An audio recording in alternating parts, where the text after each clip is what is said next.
Hi everyone, Vickie here, Rock and Roll Prophetess. We're going to take a look at the eclipse chart on January 31st, 2018, 8:37 a.m. Eastern Time. I've been out with this flu, so many of you are emailing and commenting about when am I going to get the regular tarot February readings up, and I don't know. And I'm going to get something up, but it's going to be shorter than my usual, and it's not going to be in the next day or two. I'm still recovering. And those readings wipe me out even when I'm not sick, so I just I don't have the energy for it right now. But I know many of you look forward to it, and I will get some sort of reading up, but it's a lot. It's a lot to do, those 12 readings. But so, no need to keep emailing me or commenting. I'm aware. I've just been sick, and I don't know when I'll get to them. I'll get something up. It might even be like the first few days in February. Hopefully by next week I'll be strong enough, but it's going to be short. But today we're here to look at these, the full moon, the eclipse reading. So this is an eclipse in Leo, and I feel very strongly that this harkens back to the the big American eclipse that everybody knew about back in August, because that was the new moon eclipse in Leo. And this is the full moon eclipse in Leo. So I think it'd be really beneficial for everyone to look back on what was going on at that time.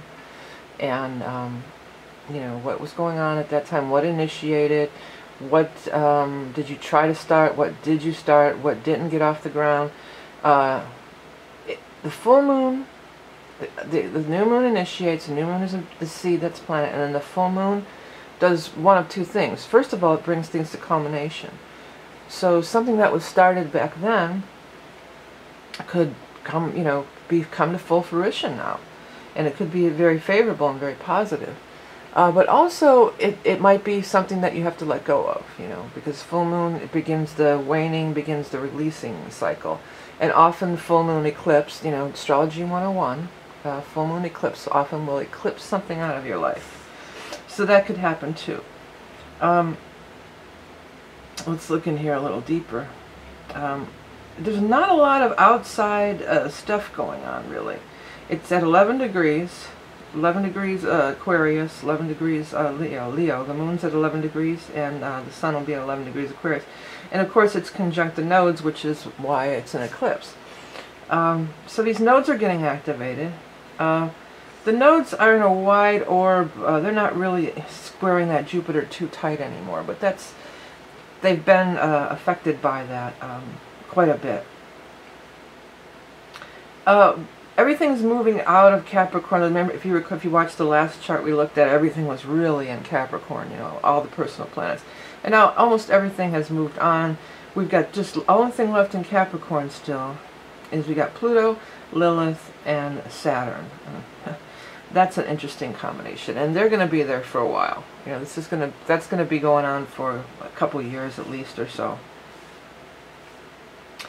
Okay, so Lilith, here's the two I feel very male energies of Pluto and Saturn.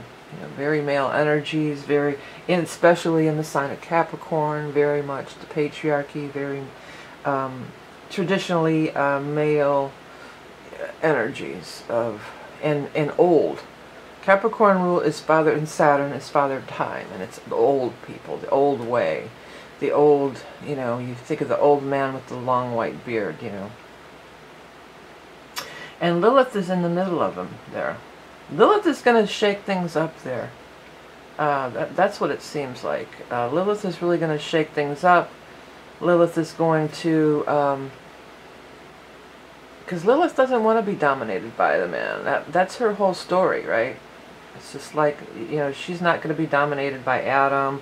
That's why she was cast out of the Garden of Eden and everything. And look where she's at. She's in there, in between these two, very male, very, old school energies here. And then there's Lilith in there. So I think it's not a surprise that what's happening lately with the Me Too movement and the, all that sort of thing, that, there's this, Lilith is in Capricorn while this is going on. I think Lilith is going to shake things up there. you know. Lilith is going to be like, you know, no, this won't stand. Lilith is strong. She's a strong and fiercely independent feminine icon who, you know, will go through, will not be dominated, will not be, isn't going to settle for that. You know, she doesn't want to be controlled and dominated by males, and she just won't. She won't stand for it, you know. So she's in there that, you know, I don't, you know, you could look at it the other way, like poor Lilith, she's got Pluto on one side, Saturn on the other, and they're attacking her from both ends, but I feel like Lilith is just, like there's a torch here or something, like she's just, she's unwavering in her strength and her stance, and I just feel like she's not, you know, she's not intimidated by them, she's not, you know, she's just not upset about them. She can't, she won't get her feathers ruffled too easily. Okay, so let's get into this Leo and Aquarius, because this is where all the energy is of this eclipse. So Leo, it's 5th house, it's fun, it's, and Ceres is in there too, exactly, Ceres is exactly conjunct the eclipse moon. And then, of course, Ceres, another feminine icon, the goddess of the grain. There's temples of Ceres, I found out. She had her own temple. So, my initial reaction to this is that not to take things too seriously, you know. Just not to take things too seriously. Since it is an eclipse and things can be eclipsed out of your life, allow it. Allow it. Know that it's the universe working on your behalf. Know that, you know, that it's not meant for you. That's just a good way to be in life, period, you know. People hold on to stuff forever, you know, oh, my life is ruined because 15 years ago this dude did this or that to me, and, you know, it's all his fault, and blah, blah, blah, you know, it's like, you know, let it go. That dude did you a favor, you know, that dude did you a favor.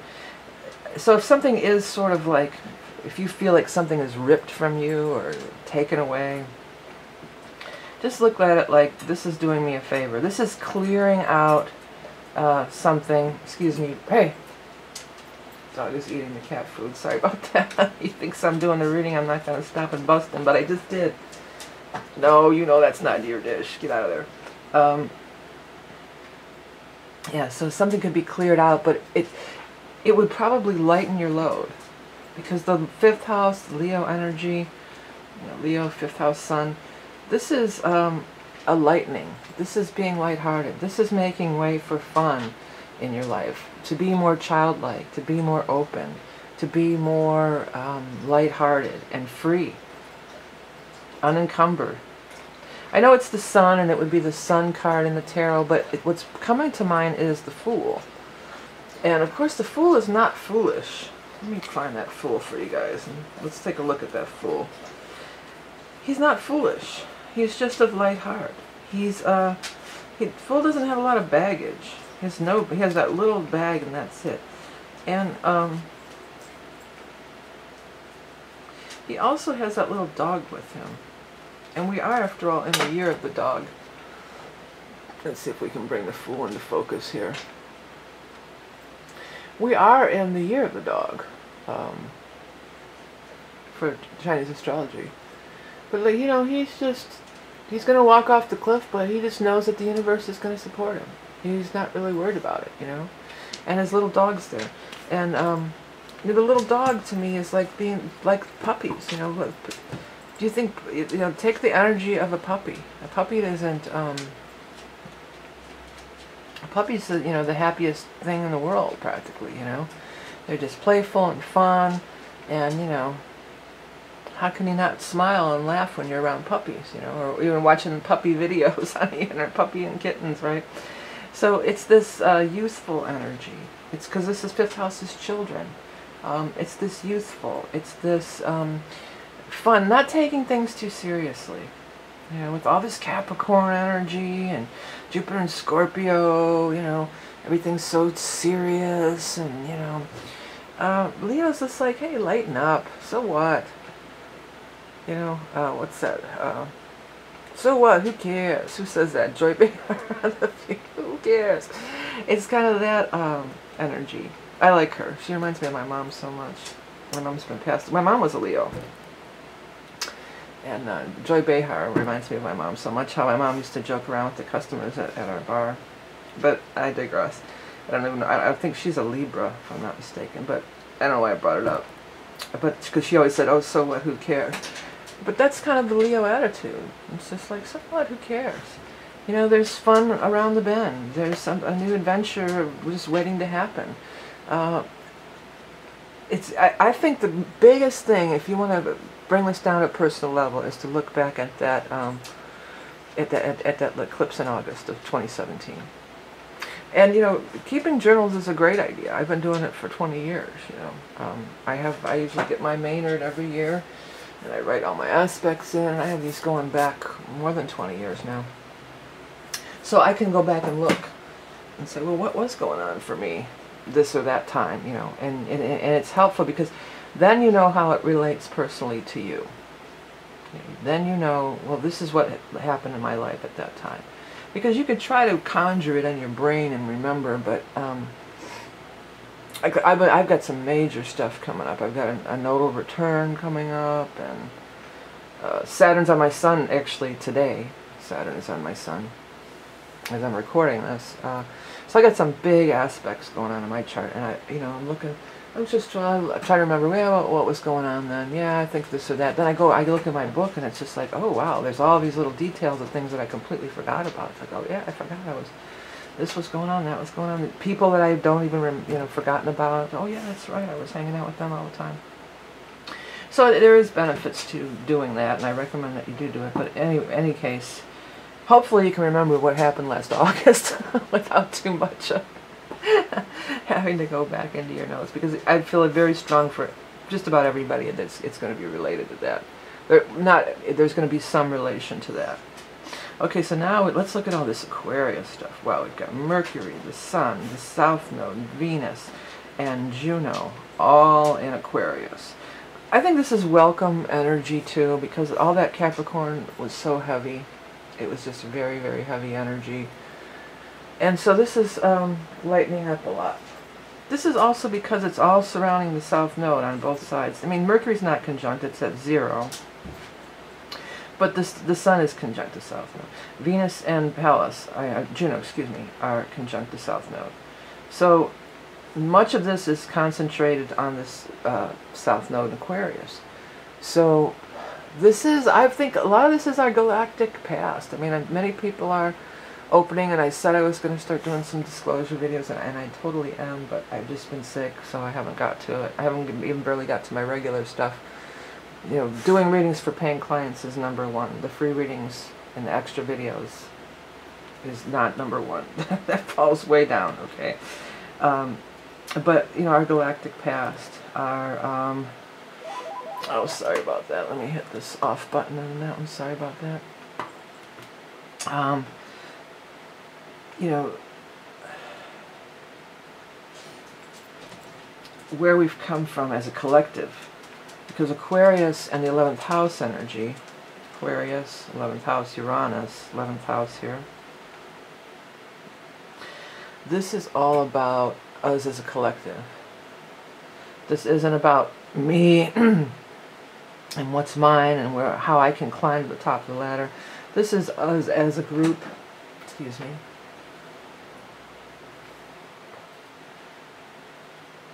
As humanity, our collective karma, our collective unity. It's very much about unity. It's very much about the brotherhood of man. You know, our connection to the all. So this is coming forth. This is coming forth, and people will be having past life recall, I think, under this too. I think with the galactic thing, I think that there's just so much fear around it, you know. And it's like we've been programmed. It's all, you know, most movies. That's why I hate watching those movies. You know, most movies and stuff are just scary. They're coming and we're going to kill them. You know, that's always the thing because we're the badasses. It's all based in ego. You know, we're gonna blow them up and kill them with our guns and bombs and stuff. That's the agenda. The aliens are coming to kill us. You know, and or they're coming to abduct us. And you know, I always get those pictures of the Outer Limits. You know, the old Outer Limits with the black and white ones with the guys with the scary aliens coming to get you and everything. And that was scary. So there's all this fear, you know, fear of the other. Whether you want to address, you know, relate it to aliens or not or whatever. It's fear of the other, whoever they may be. And Aquarius is telling us, oh, we're all together. We're all, you know, we're all united. We're you know, we are one. You know, that we are all one love. So this is a prevalent energy there. And then how can we realize that, or how can we, you know, get in there? You know, how can we get in that energy? Through Leo. Through Leo. Through being lighter. Through releasing our fears. Through having fun together. Joining together in happiness and fun.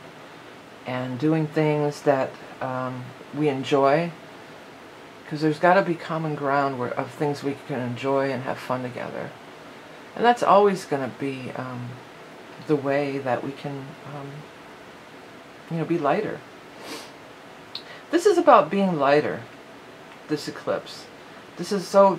I believe that things will be eclipsed out of our lives in many cases, but it's the trash. It's the crap that you don't need. You know, we're going to end up like the Fool, you know, and the Fool only has that little tiny bag.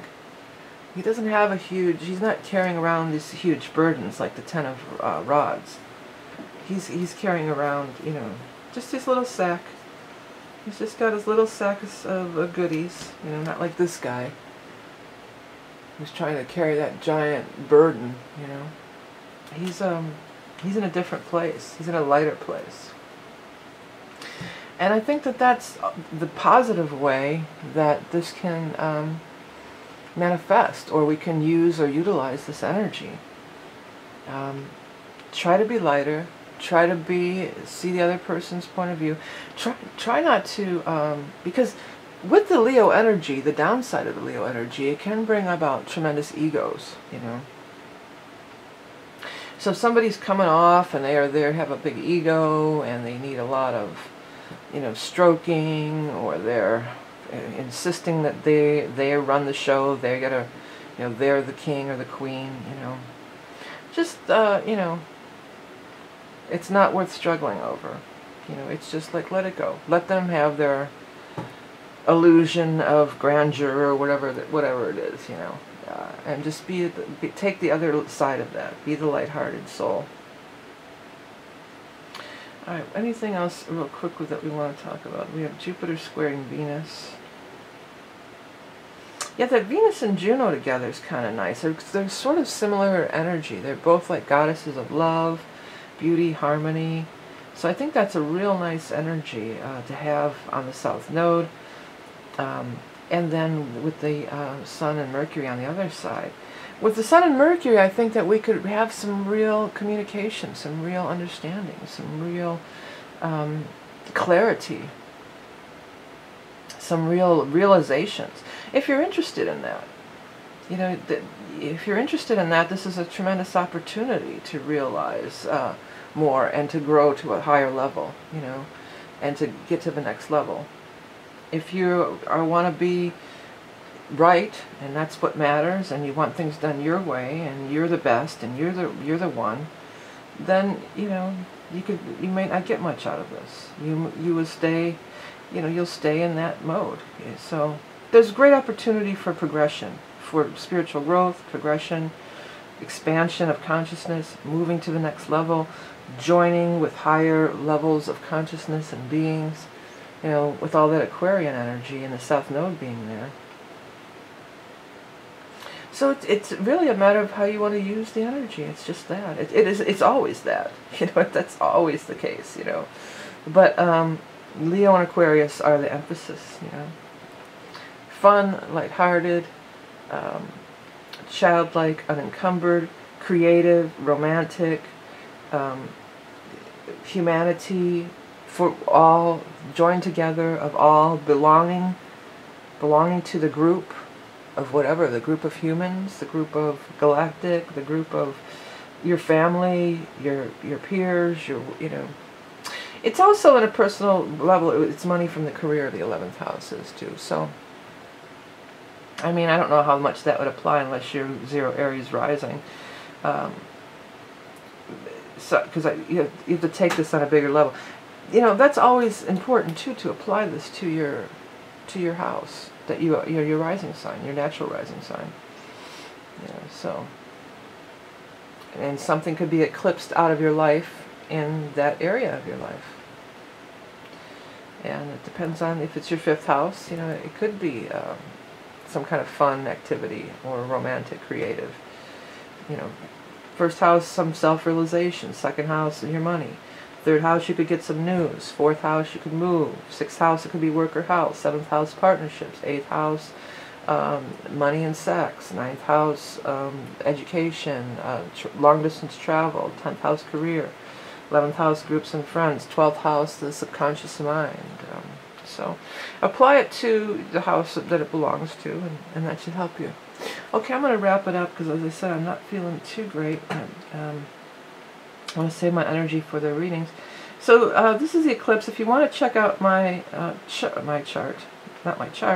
my site, I've got all sorts of things. I actually did a whole bunch of, I'll try to remember. These are some, this is one. I have a whole page, though. It's not under my regular listing. This is one of the, I took my, because this thing has got so many names. That's one of the things. This eclipse. It's the, it's the full wolf, it's the wolf moon. It's the blue moon, it's the blood moon. I did a whole bunch, but I used this, I put the date on it, so I did a couple t-shirts. I actually did a whole bunch of them. Like here's one. I'll try to remember to put some links to these, because these are just called, if you're looking for them and I forget, it's called Lunar Eclipse Tees 2018 by VV Creative. That's my graphic design name. And, you know, I did some shirts for this. I like the one with all the sort of going around. It's been selling too. I put every single thing that this thing is known by. It's known as an eclipse, the wolf moon, the blue moon. You know, if you go around the circle, it has everything listed. Blood moon, Leo full moon. You know, it has the whole thing. So, you know, there's some of that, and then there's just the regular old shirts that you can access by hitting this button on the art page. You know, it takes you to this page. I got some cool stuff there, so check it out. Some astrology ones. Isn't there here's my new Saturn return. I have a couple Saturn return. I survived my Saturn return. If any of you are going through your Saturn return out there. So, check it out if you're interested, and of course if you want to order a reading, you can do that. Again, I will get some sort of February free readings up for everybody, but it's not going to be the full-blown thing that I usually do. It's just not. I won't be able to get it together. Okay, so this is it. The full moon eclipse. The most helpful thing I think that you could get out of this is to really look back at what was going on in August. There will be some connection, whether it's the seed you planted comes to culmination, or something that happened at that time, you're able to release it. But overall, I feel really good. If something is released, don't fight it, allow it, because I feel like it would be for your highest good. Okay, everybody, thanks so much for tuning in, supporting, liking, sharing, commenting, donating. It is so appreciated. Remember, you are love and beauty incarnate, and I'll talk to you soon.